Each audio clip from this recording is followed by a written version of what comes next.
이제는 백신을 좀 볼 건데, 백신을 우리가 보통 어떨 때 맞는 거지? 좀 걸리기 전에 어떤 질병을 예방하는 목적으로 많이들 맞잖아. 이번에 코로나 발병하면서 코로나 백신들 많이 맞았고, 그 전에도 계속 독감 백신 같은 것도 계속 맞았고 말이야. 그것처럼 백신은 우리가 질병을 걸리기 전에 그런 질병을 예방하기 위한 목적인데, 이게 어떤 원리로 이루어지냐 하면은 아까 봤던 그런 1차 면역 반응과 2차 면역 반응과 관련해서 일단 인위적으로 1차 면역 반응을 일으키는 게 백신의 원리야. 그러면 1차 면역 반응이 일어나게 되면은 그 결과로 비림푸구가 뭘로 나눴지? 형질세포와 그 다음에 기억세포로 나눴잖아. 그러면 이 기억세포는 나중에 또 다시 항원에 재침입할 때 엄청나게 많은 항원들을 만드는데 관여를 했었지. 이러한 기억세포를 만들기 위해 1차 면역 반응을 인위적으로 일으키는 것을 우리가 백신이라고 하고, 그렇게 함으로써 항원이 재침입했을 때, 즉 병에 걸렸을 때 우리가 빠르게 그 병을 치료할 수 있도록, 어떤 그 병으로부터 나을 수 있도록 도와주는 게 백신이다. 그래서 항원이 재침입할 때 2차 면역 반응의 항원을 효과적으로 제거하도록 그런 기억세포를 형성하는 목적을 가지고 있다라고 보면 되고, 그런데 이렇게 인위적으로 1차 면역 반응을 일으키기 위해서는 직접 항원을 넣어야 되는데, 이렇게 했다가 막 진짜 걸린 것처럼 아프면은 사실 아무런 의미가 없는 거지. 그렇기 때문에 실제 걸리는 것보다는 괜찮게 약화된 항원을 넣어서 사용한다라는 것까지 보면 될 것 같아. 그 다음에는 면역 관련 질환에 대한 얘기인데, 첫 번째는 알레르기, 그 다음에는 자가면역 질환, 그 다음에는 후천성 면역 결핍증에 대해서 알아볼 거야. 알레르기 하면은 보통 어떤 거 떠올리지? 이제 봄 되면은 꽃가루 알레르기 같은 거 있을 거고, 아니면은 먹는 거, 뭐 과일 중에서도 과일 알레르기 가지고 있는 경우도 있고, 또는 뭐 갑각류 알레르기 같은 거 많이 들어봤을 건데, 이런 알레르기가 왜 일어나는지 그 원리에 대해서 살펴보면은, 우리가 어떤 특정한 항원이 존재해. 그 항원은 아까 말했듯이 꽃가루가 될 수도 있고, 과일 알레르기에 관한 거라면은 과일 속 어떠한 특정한 물질일 수도 있겠지. 그러한 항원이 우리 몸에 들어온다고 했을 때, 이에 대해서 우리 몸은 형질세포를 만들어내면서 항체를 만들어내서 이것들을 제거하게 되는데, 이때 어떤 특별한 이유로 이 항체가 어디에? 비만세포에 결합하는 일이 발생을 해. 그렇게 되면 어떻게 될까? 이후에 항원이 재침입하게 되면은 그 항원들이 어디로 가서 비만세포에 결합한 이 항체로 가서 반응할 거 아니야.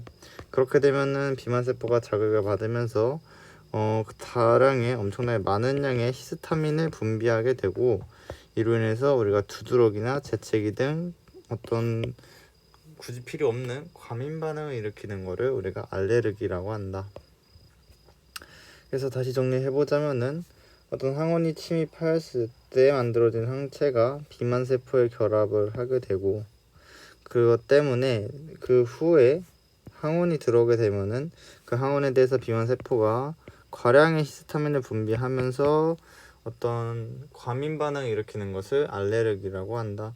그러면은 결국 그 원인은 뭐야? 히스타민이기 때문에 알레르기 반응이 일어나게 되면은 보통 항히스타민제를 먹으면은 해결이 되는 그런 경우가 많지. 이게 알레르기인 거고, 두 번째 자가면역 질환과 같은 경우에는 우리가 항원이 외부에서 침입한 물질들을 보통 항원이라고 이야기한다고 했잖아. 근데 만약에 우리 몸의 면역계가 우리 몸 자체를 항원으로 취급하면 어떻게 될까? 그걸 공격을 하겠지. 그게 바로 자가면역 질환이야. 그래서 면역세포가 자신의 조직을 항원으로 인식해 그거를 공격함으로써 발생하는 질병, 그러니까 자기가 자기 몸을 공격하는 거지. 그런 걸로 류머티즘, 관절염이나 갑상샘 항진증 같은 것들이 존재한다. 그 다음에는 마지막으로 후천성 면역 결핍증, 바로 에이즈라고 하는 건데, 이 에이즈는 보통 이렇게 생기거나 또는 이렇게 생긴 표와 같이 나오니까 일단은 그 전에 이 표에 대한 거를 글로스 한번 보게 되면은, 일단 AIDS라고 하는 거는 우리가 HIV라고 부르게 되는 바이러스에 의해서 발병되는 질병인데, 이 바이러스는 다른 바이러스처럼 숙주를 갖게 되는데, 이 숙주를 뭘로 갖냐면은 바로 보조 T 림프구를 숙주로 갖게 돼. 결국 바이러스의 목표는, 바이러스는 이 숙주를 제거하게 되는데, 우리 몸에 이 HIV 바이러스 들어와서 숙주인 보조 T 림프구를 제거하게 되면 어떻게 돼? 보조 T 림프구는 항원을 인식을 해서 그거를 우리 B림프구와 세포독성 T림프구에 전달해서 특이적 면역 반응, 특이적 방어작용이 일어나게 해줘야 되는데, 그게 다 끊겨버리는 거지. 그렇기 때문에 HIV 바이러스가 보조 T림프구를 숙주로 삼아서 보조 T림프구를 제거하게 되면은 우리 몸은 제대로 된 면역 반응을 하지 못하는 면역 결핍 상태가 되고, 이거를 우리가 후천성 면역 결핍증이다 라고 부르는 거야. 그래서 감염 초기에는 HIV가 들어와도 HIV가 처음에 들어와서 보조 T림프구를 제거를 해. 근데 우리 몸이 다시 거기에 반응해서 역으로 HIV의 대부분을 제거를 하게 되는데, 이때 대부분 다 없애지 못하고 일부 남게 되고, 이 남은 HIV는 보조 T림프구로 내로 이동해서 잠복기를 거치게 돼. 그래서 이러한 잠복기가 지나고 수년이 지나게 되면은 HIV가 보조 T림프군에서 증식을 한 후에 이 보조 T림프를 파괴하면서 우리 몸 전체를 차지하게 되고, 그래서 결론적으로 감염 말기가 되면은 HIV 수가 높게 유지가 되면서 보조 T림프가 거의 다 없어진 상태가 되어서 결국 환자는 면역 결핍 상태가 된다 라는 게 전체적인 감염의 흐름이고, 그걸 그래프로 보게 된다면은, 이게 좀 더 정확하니까 이걸로 보게 되면은, 처음에는 우리가 HIV 바이러스가 보조 T림프를 제거하나 우리 몸의 면역 반응이 거기에 어떤 반응해서 HIV에 대한 항체를 만들어내고, 이를 통해서 보조 T 어떤 면역계가 HIV 바이러스를 제거를 하지만, 잠복기가 지나고 수년이 지나면은 다시금 HIV가 활동하기 시작하면서 이 보조 T 림프구를 제거를 해서 결국은 HIV 바이러스가 굉장히 많고 보조 T 림프구는 굉장히 사라진 면역 결핍 상태를 유발하게 된다. 이게 전체적인 에이즈의 진행 경과다라고 보면 될 것 같다. 네, 마지막은 혈액형과 관련된 얘기인데, 혈액형이 여기서 왜 나오냐라고 하면은, 혈액형을 얘기할 때 보통 응집원과 응집소라는 거에 대해서 이야기를 하거든. 근데 이런 응집원과 응집소가 뭐랑 연결이 돼 있냐면은 바로 항원과 항체와 비슷한 개념으로서 작용하기 때문에 여기서 배우고 있는 거야. 그래서 먼저 응집원이 뭐냐라고 하면은 적혈구 표면에 존재하는 거거든. 그래서 우리가 적혈구라는 세포를 이렇게 보게 되면은 그냥 이렇게 존재하는 게 아니라 그 표면에 특정한 모양으로 생긴 어떤 단백질들이 있어서 이거를 우리가 뭐라고 부르기로 했다? 응집원이라 부르기로 했고, 그 응집원의 종류에는 A와 B가 있다. 그리고 우리 몸의 혈액을 살펴봤더니 우리가 응집 어떠한 단백질들이 존재를 했고, 항체로서 작용하는 단백질들이 존재를 했고, 그게 보니까 이 응집원과 서로 반응을 하는 녀석들이다 라고 해서 우리가 얘를 응집소라고 불러. 그리고 알파, 베타의 종류가 있고, 얘네들이 반응할 때는 서로 응집하는, 즉 혈액의 응집을 유발하면서 반응하기 때문에 서로 응집원과 응집소라고 이름이 붙여진 거고, 근데 혈액이 응집되면은 당연히 사람은 죽겠지. 그렇기 때문에 한 사람 내에는 서로 반응하지 않는 응집원과 응집소가 존재하게 된다라는 것까지 보면 될 것 같아. 그래서 응집원은 A와 B라는 종류가 있고, 적혈구 표면에 존재하며 항원으로서 작용하고, 응집소 알파 베타는 혈청에 존재하고 항체로서 작용을 한다. 그래서 아까 말했듯이 응집원과 응집소가 서로 반응을 하게 되면은 우리가 혈액이 응집되게 되는데, 사람의 혈액이 응집되면은 사람은 더 이상 살 수 없기 때문에 한 사람 내에서는 서로 반응하지 않는 응집원과 응집소가 존재를 하고, 예를 들어서 A형과 같은 경우는 그 적혈구의 응집원 A가, 그리고 그 혈청에는 응집소 B가, 베타가 같이 존재한다 라고 볼 수가 있고, 여기서 알 수 있듯이 응집원 A는 뭐랑 반응한다? 응집소 알파와 반응을 하고, 응집소 베타는 응집원 아니 응집원 B랑 반응한다라는 걸 알 수 있겠지. 그래서 이렇게 응집원과 응집소에 따라서 쭉 혈액형을 나눠보게 되면은 기본적으로 응집원에 나와 있는 이게 바로 그냥 혈액형으로 간다고 보면 돼. 그래서 응집원 A를 가지면은 A형, B를 가지면 B형, AB형을 가지면은 AB, 응집원 모두 가지면은 AB형, 아무것도 같지 않으면 O형인 거고. 근데 응집원이 A이기 때문에 이에 반응하는 알파가 같이 있으면은 안 되겠지. 그래서 A형은 응집수 베타를, B형은 응집수 알파를, AB형은 응집수를 아무도 가지면 안 될 거고, 응집원이 없는 O형은 둘 다 갖고 있다.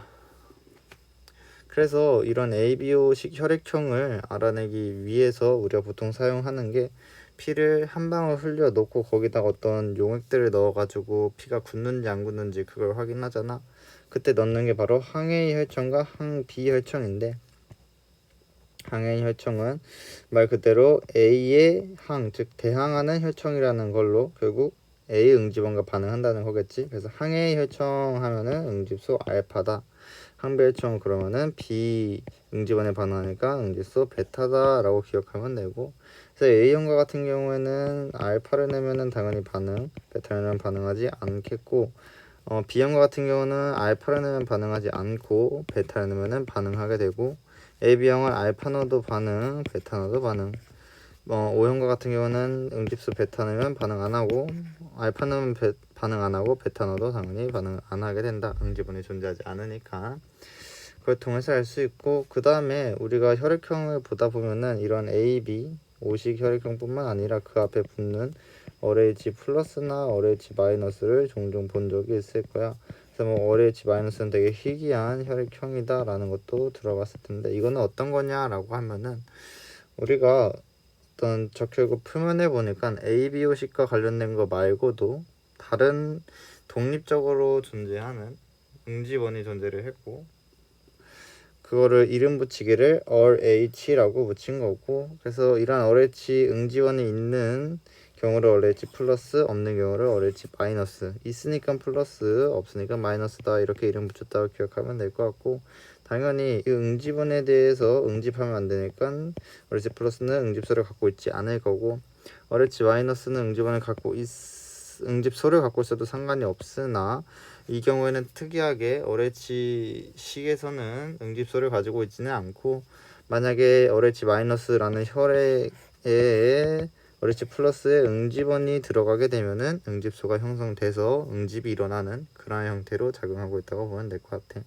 당연히 항 어레치 혈청은 어레치의 어떠한 응집소일 거고, 그래서 그 항 어레치 혈청을 넣으면은 응집이 되고, 항 어레치 혈청, 즉 어레치 응집소를 넣어도 우리가 어레치 마이너스에는 상관이 없다.